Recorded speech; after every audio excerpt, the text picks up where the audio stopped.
আজকে মিষ্টি কুমড়ার বিচি এবং খোসা ভর্তা করে দেখাবো।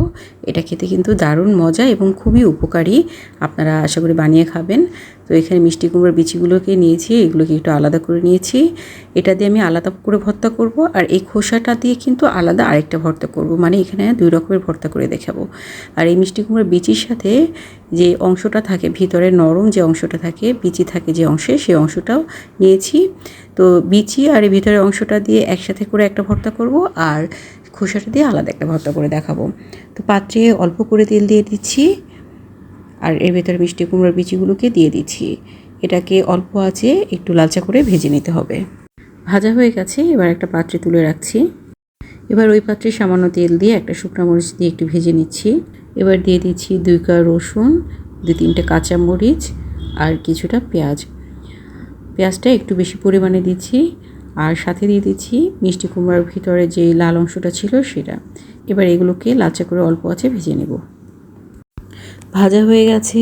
এবার আগে থেকে তুলে রাখা যে মিষ্টি কুমড়ার বিচিগুলো ছিল, ওগুলোর সাথে এটা মিশিয়ে সামান্য লবণ দিয়ে এই যে বেটে ভর্তা করে নিয়েছি। এবার দেখিয়ে দিচ্ছি কিভাবে মিষ্টি কুমড়ার খোসা ভর্তা করছি। এখানে রয়েছে মিষ্টি কুমড়ার খোসা, লবণ, রসুন, কাঁচামরিচ আর পেঁয়াজ। এবার এর ভিতরে দিয়ে দিচ্ছি পানি দেওয়ার পর অল্প আছে এগুলোকে আমি সেদ্ধ করে নেব।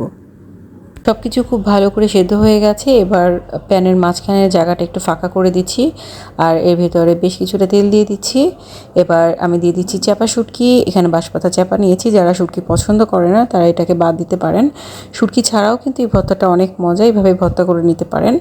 আর সাথে চিংড়ি মাছ দিয়েও কিন্তু আপনারা ভর্তা করে নিতে পারেন। তো আমার শুটকি দিয়ে কুমড়ার খোসা ভর্তা খুবই পছন্দ, তাই আমি এখানে চাপা শুটকিটা দিয়ে দিলাম। কিছুক্ষণের মধ্যে চাপাটা গলে যাবে, তারপর ভেতরের কাঁটাটাকে আমি আলাদা করে নিচ্ছি, ফেলে দিচ্ছি। এবার সব কিছুকে খুব ভালো করে 2-1 মিনিট ভেজে নেওয়ার পর আমি এটাকে ব্লেন্ডারে ভর্তা করে নেব। আপনার ইচ্ছে করলে পাটা পুতো বা পিষুনিতে ভর্তা করে নিতে পারেন। আর দুটো ভর্তাই কিন্তু খেতে খুবই মজা এবং 2 রকমের টেস্ট। আশা করি আপনারা ভর্তা করে খাবেন, ভালো লাগবে। আল্লাহ হাফেজ।